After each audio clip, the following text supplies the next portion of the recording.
início hoje ao estudo em um novo livro da Bíblia. Até aqui nós passamos por 2 blocos dos livros do Antigo Testamento. Estudamos o Pentateuco e também os livros históricos. Já passamos por cada um deles.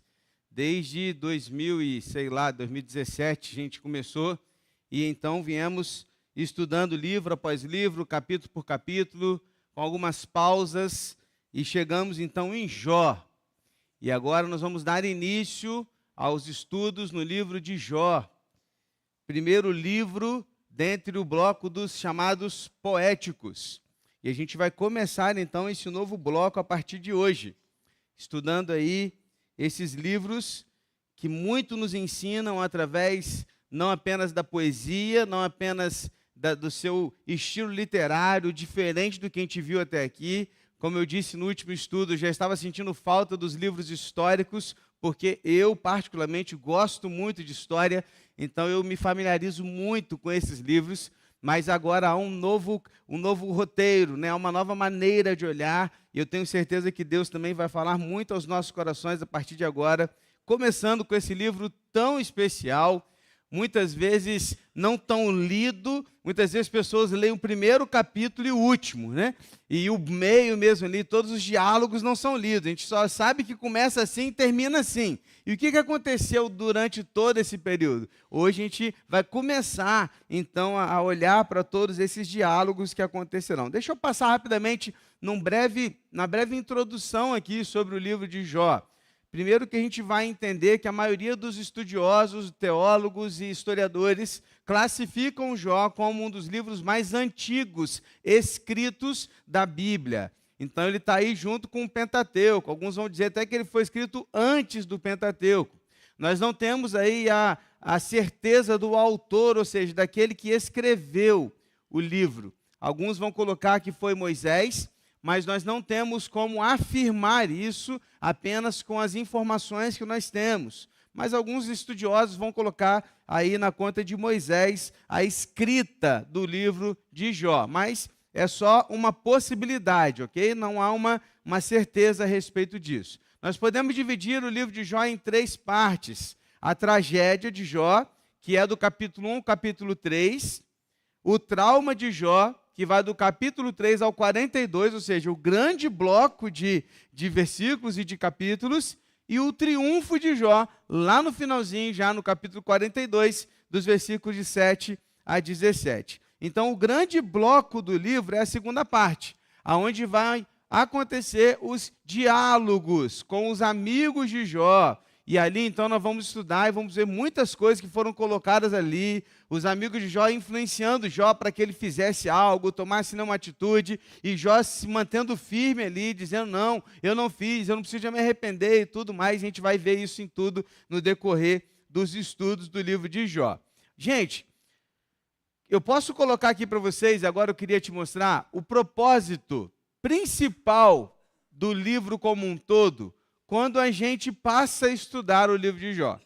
Então, se a gente pudesse resumir o livro numa frase, num propósito, eu diria assim, que o propósito do livro de Jó é encorajar a dependência em Deus, pois Ele, Deus, é inescrutável e justo em seu trato soberano com as suas criaturas. Ou seja, o livro de Jó nos estimula, nos encoraja a depender totalmente em Deus e depender de Deus. Independente das circunstâncias, dos sofrimentos, das aflições e das angústias. Por quê? Porque o Senhor, Ele é um Deus que a gente não vai conseguir conhecê-lo como um todo. Ele vai além do nosso conhecimento e, ao mesmo tempo, Ele é justo e soberano no trato com as suas criaturas e, principalmente, no trato com os seus filhos. A grande questão aqui é que Jó, ele quebra toda e qualquer possibilidade de você ficar na autocomiseração, você ficar aí se condenando e achando que a vida é injusta e coisas desse tipo. Quantas vezes você já pensou assim, tudo comigo, Nossa, mas só comigo que acontecem essas coisas. Mas só eu que sofro dessa maneira. Poxa, eu sou o servo de Deus e ao mesmo tempo eu estou sofrendo tanto. Puxa vida, mas eu estou ali fiel ao Senhor, sempre na igreja, nunca falho. E eu não consigo vencer na vida. A minha vida não decola. E você começa a reclamar de tudo. Presta atenção. Jó é o livro que joga tudo isso aí por terra. Tá? Tudo isso aí. Ele tira o foco total da sua vida, de você, do que você quer, do que você gosta, e coloca todo o foco no Senhor, que é soberano e justo no trato com os seus. Está comigo? De uma forma geral, sempre queremos saber o porquê passamos por provações. Quem nunca ficou se perguntando, por que eu estou passando isso? Por que eu tive que vivenciar essa situação? Por que logo comigo isso aconteceu? Por que perder alguém tão cedo? Por que eu não pude dar continuidade naquele projeto? Por que as coisas acabaram de uma forma tão assim inesperada? E você fica tentando encontrar os porquês. Os porquês e os porquês. Mas o livro de Jó nos ensina que Deus não deve explicação a nós sobre os nossos sofrimentos. Não fique triste, mas deixa eu falar uma coisa para você, não fica triste que sou pastor, não. Deus não lhe deve satisfação sobre os porquês que você tanto questiona, porque a vida não é sobre você. A vida não é você no centro, nem eu, não somos nós. A vida é sobre um Deus justo, soberano e fiel, Senhor e Criador. E tudo que acontece, acontece para a glória dele. Está debaixo da sua soberania e do seu controle. Por quê? Eu quero que você entenda isso aqui, olha. Muda a situação, tá? Antes, ó, se você já foi embora para casa hoje, só aprender isso aqui e já estou satisfeito. Mesmo em meio à aflição e ao sofrimento, o crente não precisa saber por que sofre, desde que ele saiba quem o conduz ao longo da estrada. Não é sobre o porquê, é sobre quem. É sobre quem está te conduzindo. É sobre com quem você anda, quem está no controle. Então, o grande objetivo não é descobrir o porquê, mas é saber com quem nós podemos contar nos momentos da angústia e da aflição. Porque o Senhor é socorro bem presente na hora da angústia. Amém? Se conseguimos aprender isso e vivermos esses ensinos na prática, seremos capazes de ser pacientes em meio às provações e sofrimentos. Ao mesmo tempo, seremos capazes de ajudar outros em meio às suas dificuldades. Seremos capazes de ajudar outros e seremos capazes de sermos mais pacientes na vida. Se entendermos que não é sobre o porquê, mas é sobre quem está com a gente. O livro de Jó quebra qualquer ensino sobre a teologia da prosperidade. Igrejas que adotam para si a teologia da prosperidade precisam rasgar da Bíblia o livro de Jó. Porque o livro de Jó, ele quebra completamente qualquer ensino de que se você é justo, você não vai sofrer. De que se você é fiel a Deus, você não vai passar dificuldade. De que se você é fiel a Deus, Ele vai te dar muito dinheiro. E se você é fiel a Deus, você vai ter saúde a vida inteira. Então, se for para pregar isso, tem que arrancar o livro de Jó da Bíblia. Porque o livro de Jó é exatamente o contrário disso. É alguém fiel, justo, temente a Deus, que sofreu talvez aquilo que nenhum de nós chegou perto ainda do sofrimento que esse homem sofreu. Talvez. Pode ser que alguém tenha chegado perto, mas seria muito difícil. E Jó, ele joga por terra a teologia da prosperidade. Já podíamos ir embora aqui na introdução, e a gente já podia ir para casa e refletir em tudo que a gente já ouviu até aqui. Mas eu quero ler com você hoje 2 capítulos de Jó, capítulo 1 e capítulo 2. Eu não vou lê-los inteiros, mas nós vamos ler boa parte desses capítulos. E eu quero começar lendo o primeiro versículo do capítulo 1 de Jó. Porque o primeiro versículo ele vai trazer já a introdução sobre quem é Jó. Ok? 1:1. Havia um homem na terra de Uz, cujo nome era Jó. Este homem era íntegro e reto, temia a Deus e se desviava do mal. Só esse versículo primeiro, ele já resume quem era Jó, e ele já nos traz informações muito importantes e necessárias sobre o caráter de Jó. A gente aqui já descobre que Jó era íntegro e reto. Integridade na ideia de ser alguém irrepreensível, uma pessoa sem culpa. E reto, uma ideia de uma pessoa honesta, uma pessoa justa, uma pessoa boa. Aqui há o entendimento de que a conduta de Jó era uma conduta reta. E o seu caráter era de alguém íntegro, alguém completo, alguém inteiro, e não dividido, mas alguém inteiro.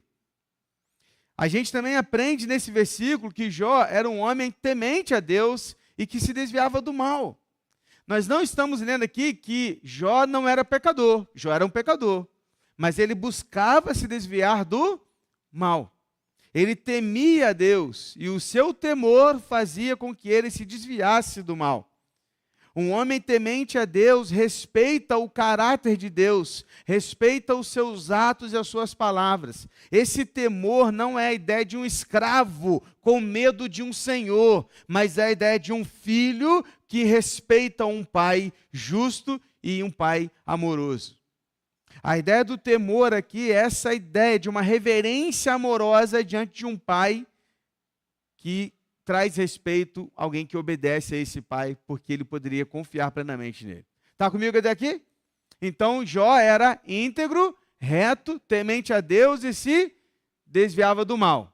Ok? Vamos continuar conhecendo um pouquinho mais sobre Jó? Então, vamos lá. 2-5. Nasceram-lhe 7 filhos e 3 filhas. Ele tinha 7.000 ovelhas, 3.000 camelos, 500 juntas de boi e 500 jumentas. Também tinha muitíssima gente a seu serviço, de maneira que este homem era o maior de todos os do Oriente. Os filhos dele iam às casas uns dos outros, faziam banquetes, cada um por sua vez, mandavam convidar as suas 3 irmãs a comerem e beberem com eles. Quando se encerrava um ciclo de banquetes, Jó chamava os seus filhos, os santificava, levantava-se de madrugada, oferecia holocausto segundo o número de todos eles, pois Jó pensava assim: talvez os meus filhos tenham pecado e blasfemado contra Deus em seu coração. E Jó fazia isso continuamente. Gente, vamos lá. Jó era um homem riquíssimo. Jó era um homem muito rico. Como que se media a abundância e a riqueza naquela época? Era medida pela quantidade de terra, quantidade de animais e quantidade de servos. E Jó tinha tudo isso em abundância. Ele tinha muitos animais, muita terra e muitos servos. Aí o texto nem sequer cita a quantidade de servos. Fala que eram muitíssimos, muitos servos que ele tinha ao seu dispor. Então Jó era um homem muito rico. A riqueza de Jó não o afastou do Senhor. Pelo contrário, ele era temente a Deus porque reconhecia que os seus bens vinham do Senhor. Quiçá, quem dera, todos os homens que enriqueceram com os seus negócios pudessem olhar para a sua vida e falar: tudo que eu tenho não é apenas fruto do meu mérito de trabalho, mas é porque o Senhor foi bom para comigo. Porque é assim que Jó reconhecia. Jó tinha uma família muito bonita. Jó, ele tinha uma família, gente, que eram 10 filhos que ele tinha, 7 homens e 3 mulheres. E aqui a gente tem um relato de um tempo em que esses filhos já eram casados. O que o texto está relatando aí é uma família patriarcal. Como é que a família patriarcal existia naquele tempo? O pai, ou seja, o maior, ele morava ali no centro, num clã, e os seus filhos construíam suas casas ao redor, ou suas tendas ao redor. E ali, então, eles montavam suas famílias. Então, todos os filhos homens montavam suas casas ao redor do seu patriarca homem, do seu pai. E as filhas mulheres eram dadas em casamento a outras famílias e passavam então a formar família com outros homens que ficavam nos seus clãs do patriarca da outra família. Ou seja, o patriarca estava relacionado aos homens da casa. Então as 3 mulheres que eram filhas de Jó, casadas, elas foram morar com outras famílias, porque elas foram com seus esposos. Só que o texto diz aqui de uma maneira muito clara que eles tinham um bom relacionamento entre eles. 10 irmãos. Quem tem muito irmão aí? Eu só tenho um, né? Meu pai, eu sei que lá da família da minha avó são 8. Mas a gente sabe que em alguns momentos, em algumas situações, uma família muito grande, sempre acontece uma crise, um problema, uma treta entre irmãos. Mas naquele contexto, aqueles 10 irmãos, eles estavam juntos e eles revezavam banquetes nas casas uns dos outros. Ou seja, eles faziam um banquete numa casa e aí era uma lasanha bolonhesa. Aí chamava todos os irmãos. Aí ia para outra casa, aí era o churrasco. Aí chamava todos os irmãos. Aí na outra casa era um caldo. Um irmão não ficou feliz. Porque, né, caldo, né? Mas, brincadeira à parte, cada um desses irmãos ia fazendo os banquetes, e nesses banquetes não convidava apenas os seus irmãos homens, mas eles mandavam convites às suas irmãs, que agora faziam parte de uma outra família patriarcal. E mesmo assim o texto deixa claro, de uma maneira implícita, que estas irmãs também participavam desses banquetes, porque havia intimidade e unidade nessa família. Era uma família unida. E havia um ciclo de banquetes. Então, quando começava aqui, ó, do mais velho até o mais novo, quando acabava no mais novo, ia voltar para o mais velho. E aí, quando acabava o ciclo, Jó tinha uma atitude fantástica. O versículo 5 diz que quando se encerrava um ciclo de banquetes, Jó chamava os seus filhos, os santificava. Levantava de madrugada, oferecia holocausto segundo o número de todos eles. Pois Jó pensava assim, talvez os meus filhos tenham pecado e blasfemado contra Deus em seu coração. E Jó fazia isso continuamente. Jó orava pela santificação dos seus filhos. Ele buscava o Senhor em favor dos seus filhos. Seus filhos já eram casados. Mesmo assim, ele continuava orando pela santificação dos seus filhos. Ele os santificava e ele ia de madrugada para construir holocaustos ao Senhor e pedir a Deus que perdoasse os seus filhos caso eles tivessem cometido algum pecado. Atenção, homens. O texto diz que a esposa de Jó se levantava de madrugada para orar? O texto diz que a mãe levantava para santificar os seus filhos? Não, o texto diz que o pai santificava os seus filhos. O pai se levantava de madrugada para fazer isso. Pastor, quer dizer que a mãe não pode fazer? Não, a mãe deve fazer. Mas o pai precisa entender o seu compromisso como sacerdote do lar. Não coloque essa na conta da sua esposa apenas. Faça o seu papel, meu irmão.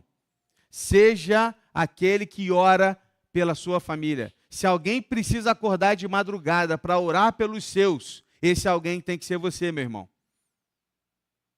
E se não houver o irmão, porque às vezes pode ser uma família solo, uma família onde alguém, né, o marido já faleceu, coisa assim, a irmã vai tomar essa atitude, lógico, como aquela que agora passa a tomar essa atitude, como aquela que cuida dos seus. Mas é importante entender que nós devemos consagrar a nossa família no altar do nosso Deus. Está comigo, meu irmão? E você olha para essa história e você pergunta assim, gente, o que poderia acontecer de errado com uma família tão perfeita como a de Jó? Um homem íntegro de caráter, temente a Deus, que desviava do mal, a família se dava bem, os irmãos faziam banquetes uns para os outros, Jó orava pelos seus filhos, até quando eles já estavam casados, santificava e orava pelo pecado que talvez eles tivessem cometido. O que poderia dar de errado? Bom, vamos lá?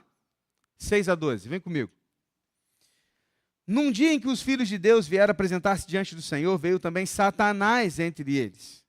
Então o Senhor perguntou a Satanás, de onde você vem? E Satanás respondeu ao Senhor, de rodear a terra e passear por ela. E o Senhor disse a Satanás, você reparou no meu servo Jó? Não há ninguém como ele na terra, ele é um homem íntegro e reto, que teme a Deus e se desvia do mal. Então Satanás respondeu ao Senhor, será que é sem motivo que Jó teme a Deus?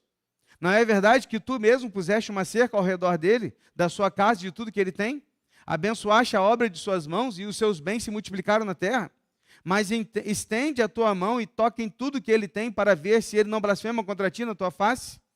Então o Senhor disse a Satanás, você pode fazer o que quiser com tudo que ele tem, só não estenda a mão contra ele. Então Satanás saiu da presença do Senhor. O que vai acontecer aqui, queridos? Num dia desses, né, a gente vai entender algumas verdades aqui.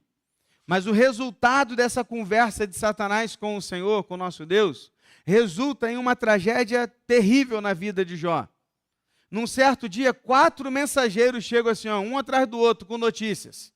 As notícias: Jó, 500 juntas de boi, 500 jumentos e 3.000 camelos foram roubados. Jó, 7.000 ovelhas que você tinha foram atingidas por raios e foram mortas. Jó, os seus 10 filhos morreram por conta de um grande vendaval. Você consegue imaginar, num único dia, receber uma notícia dessa atrás da outra? Uma atrás da outra. Porque foi isso que aconteceu. Quando Jó passou a perder tudo, porque Satanás, de alguma forma, estava tentando, num tribunal, mostrar que Jó só era fiel porque Deus lhe dava tudo. E aí a gente vai entrar em algumas verdades que precisam estar claras para a gente aqui nesse texto que a gente acabou de ler. Vamos lá? Primeira verdade. Deus é soberano sobre todas as coisas. O que o texto deixa claro é que Deus está sentado no seu trono no céu. Os anjos, fazendo a sua vontade, lhe prestam contas. E nem mesmo Satanás poderia fazer alguma coisa sem a permissão do Senhor. Presta atenção, querido. O Senhor deu permissão a Satanás para que ele fizesse o que ele fez. Satanás não poderia fazer aquilo sem a permissão do Senhor. Porque Deus, ele é soberano sobre todas as coisas. Não importa o que aconteça em sua vida, não importa o que aconteça ao seu redor, em sua casa, cidade ou nação, Deus está assentado em seu trono e tem todas as coisas sob controle. Porque Deus, ele permanece soberano em todas as coisas. Está comigo? Primeira verdade que tem que ser dita é essa. Segunda verdade, Satanás tem acesso ao trono de Deus no céu. Talvez essa verdade vai te fazer um negócio assim meio esquisito agora. Porque talvez na sua mente você tinha que Satanás estava no inferno, num trono de fogo, segurando seu tridente, sentado, governando o mal. Mas não é essa visão que você deve ter, porque essa não é a realidade. A Bíblia diz que Satanás será lançado no lago de fogo e enxofre no dia do juízo final. E esse dia ainda não chegou. Logo, o inferno ainda não está inaugurado. Então, o Satanás, ele permanece no mundo espiritual, onde nós não temos acesso, mas ele permanece nesse mundo espiritual, abaixo e debaixo da soberania e do controle do Senhor nosso Deus. Então, Satanás tem acesso ao trono de Deus, no sentido de ser permitido ou não fazer alguma coisa. Mas lembre-se, Satanás, ele não é onipotente, ele não tem todo o poder, ele não é onipresente, ele não está em todo lugar, e ele não é onisciente, ele não sabe todas as coisas. Satanás não sabe o dia da volta de Jesus. Satanás não conhece as coisas. Deus sabe de todas as coisas, Satanás não. Mas Satanás, ele tem acesso a Deus. Está entendendo isso? Não é, gente, que ele tem comunhão com Deus, tá? Não entenda dessa forma. Ele tem acesso, no sentido de ser a ele permitido fazer algo ou não. É isso que eu quero que você entenda. Não, ele não tem comunhão, ele não está no céu com Deus, não é essa a ideia. Imagine um lugar diferente, fora daquele que é a presença de Deus, sem a comunhão de Deus, mas debaixo da autoridade de Deus, ok?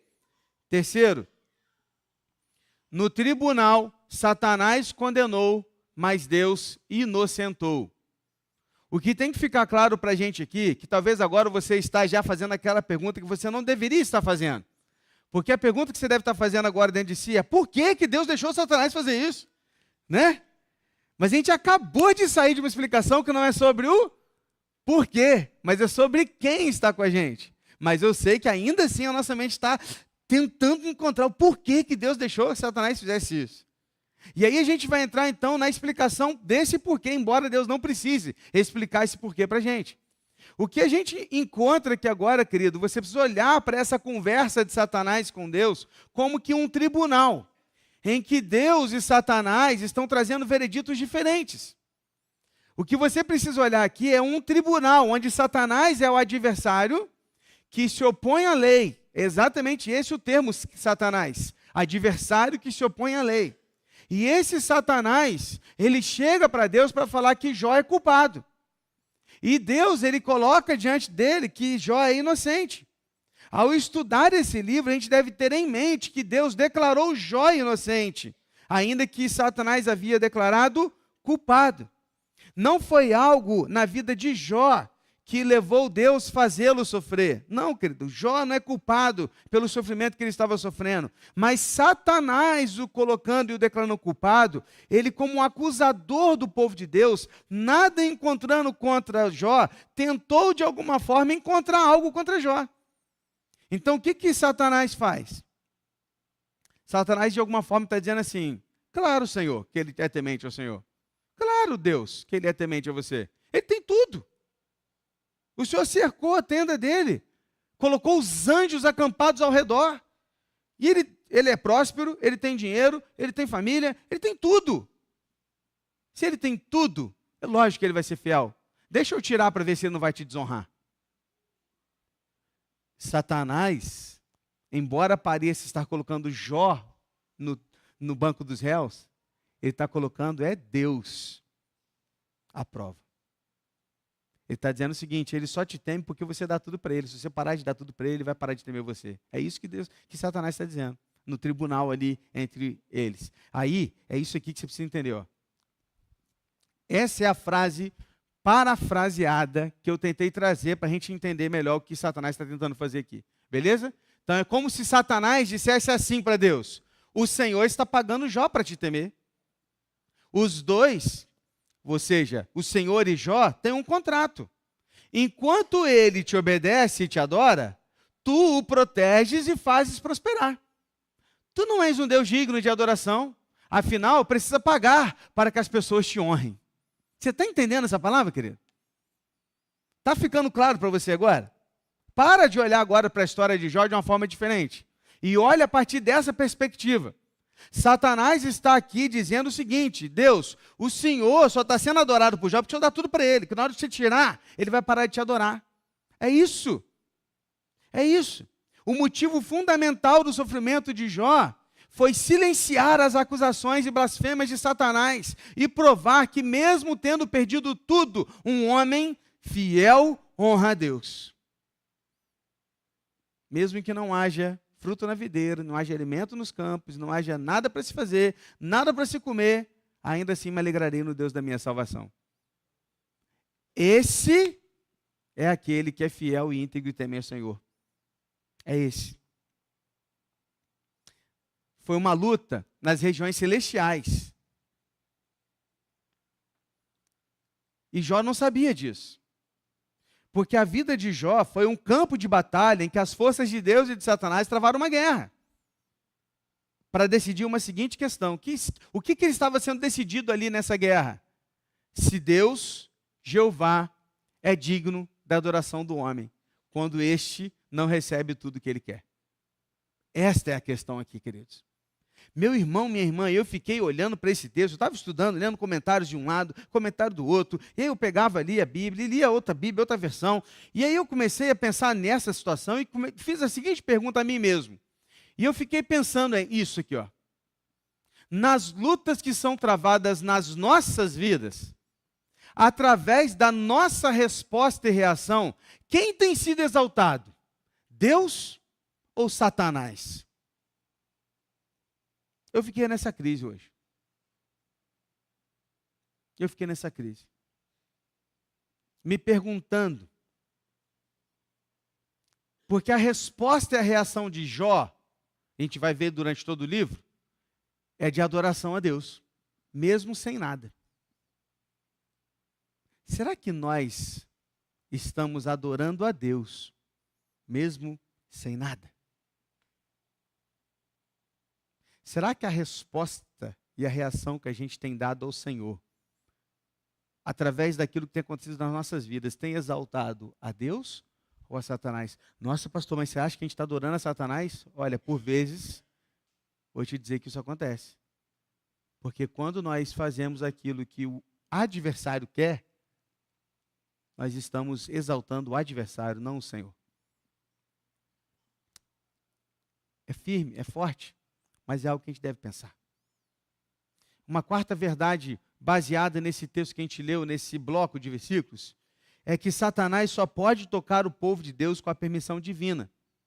E Deus usa essas situações para o bem do seu povo e para a sua glória. Por que, pastor, deixou passar isso tudo? Está aqui a resposta mais uma vez. Você não precisa de saber o porquê. Tá? Esquece o porquê de novo.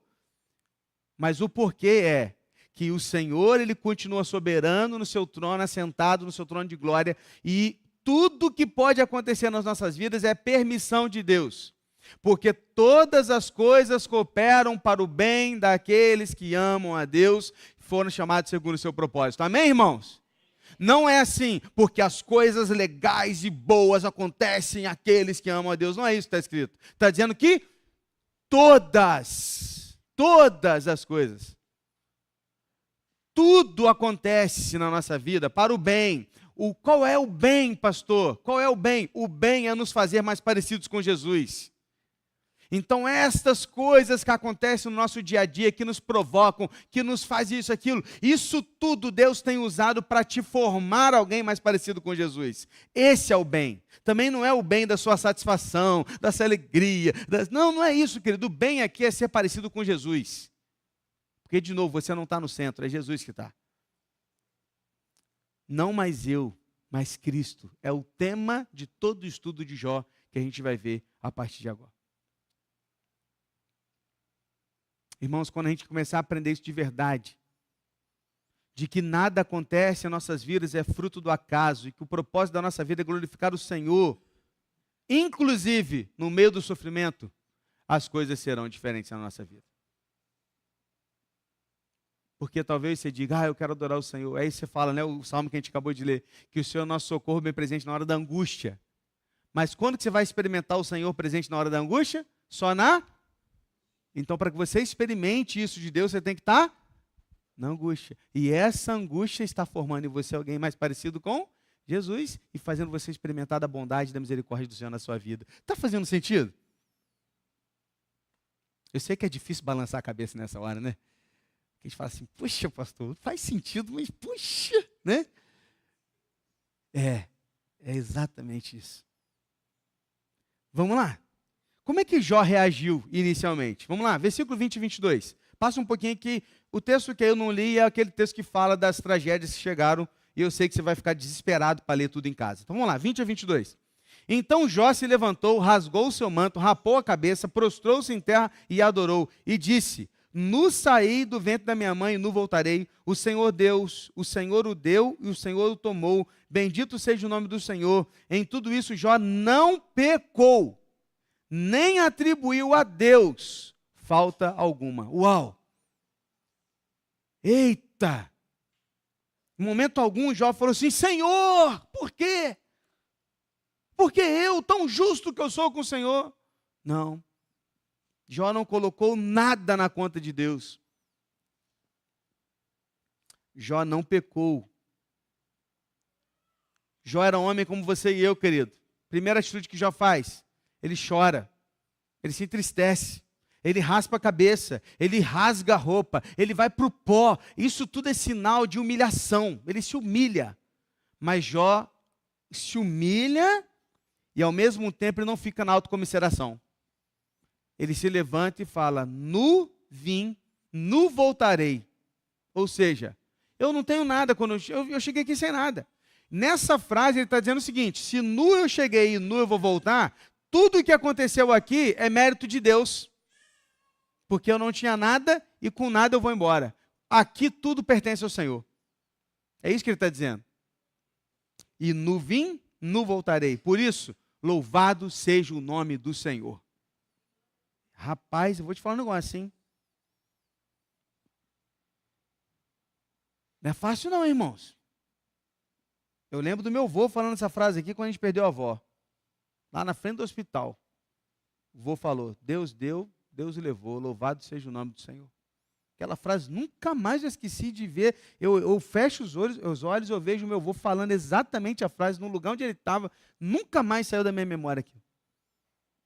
Quando a gente entende que o Senhor deve ser louvado e bendito em todas as coisas. Ao invés de amaldiçoar a Deus, como Satanás disse que Jó faria, Jó disse, em tudo isso, ele não pecou, nem atribuiu falta alguma, e ele disse, louvado seja o nome do Senhor, bendito seja o nome do Senhor. Que baita derrota Satanás vivenciou nesse momento. Mas o inimigo, ele quer tentar de todo jeito destruir. Então ele vai fazer de tudo. Sabe qual que é a questão, querido? Quantas vezes a gente começa a passar por problemas, situações, sofrimentos, e a primeira atitude que a gente tem é deixar as coisas para trás, deixar nosso chamado, deixar nosso ministério, deixar aquele nosso propósito. A gente passa a largar aquilo que Deus nos chamou para fazer. E aí deixa eu te falar uma coisa. Nunca se esqueça disso aqui, olha. É tudo sobre Deus. Quando abandonamos o Senhor, ou abandonamos a missão que Ele nos deu por qualquer razão, por mais justificável que seja, perder filho, igual o Jó fez. Estamos dizendo em outras palavras, Senhor, eu só quero te servir se tudo estiver bem, porque eu não sou um adorador, eu sou um aproveitador. E quando você faz isso, Satanás é exaltado. Não, Senhor. No capítulo 2, Deus vira para Satanás e fala, viu lá, meu filho? Nada aconteceu. Mas o inimigo insiste e fala assim, lógico. Ele está bem ainda de saúde, ele perdeu tudo, mas ele vai reconstruir, vai recomeçar, vai ser próximo de novo. Daqui a pouco ele tem tudo de novo. Permita ele tocar no corpo dele e você vai ver se ele não vai parar.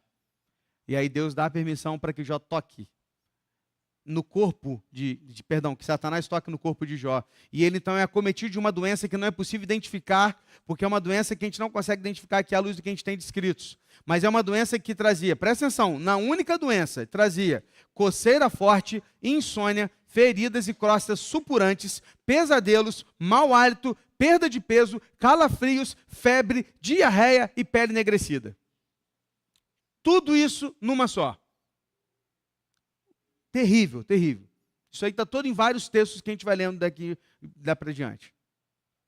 A aparência de Jó ficou tão repugnante, que ele abandonou sua casa, abandonou sua cidade e foi morar no lixão.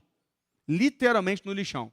É como se você largasse tudo e fosse lá para cá de Portugal, lá no final dela tem um lixão lá, e você passasse a morar lá agora.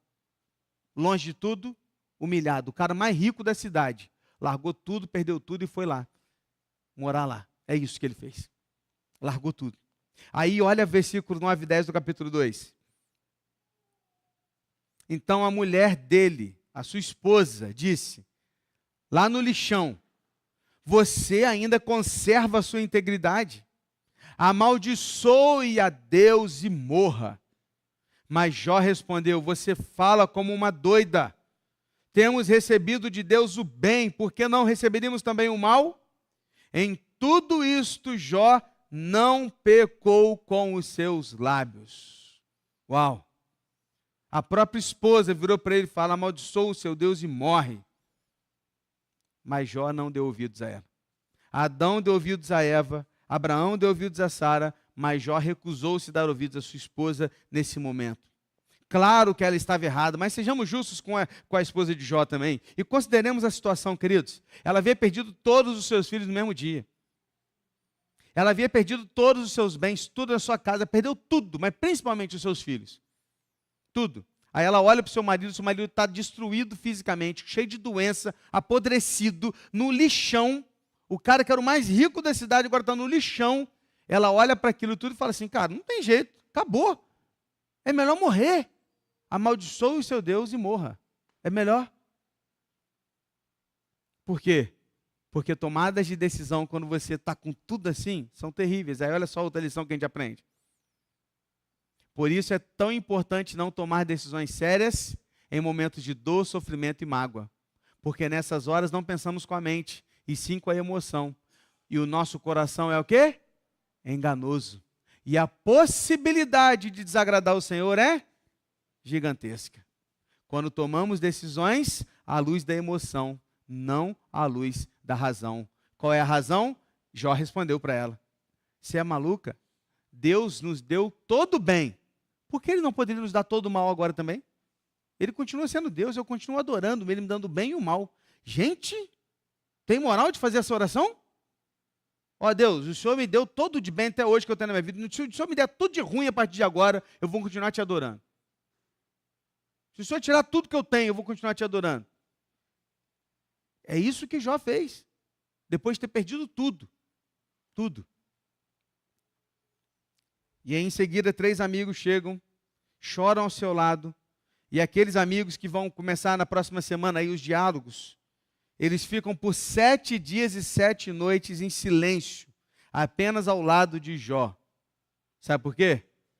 Porque por vezes não precisamos de uma palavra, apenas da presença de pessoas que amamos.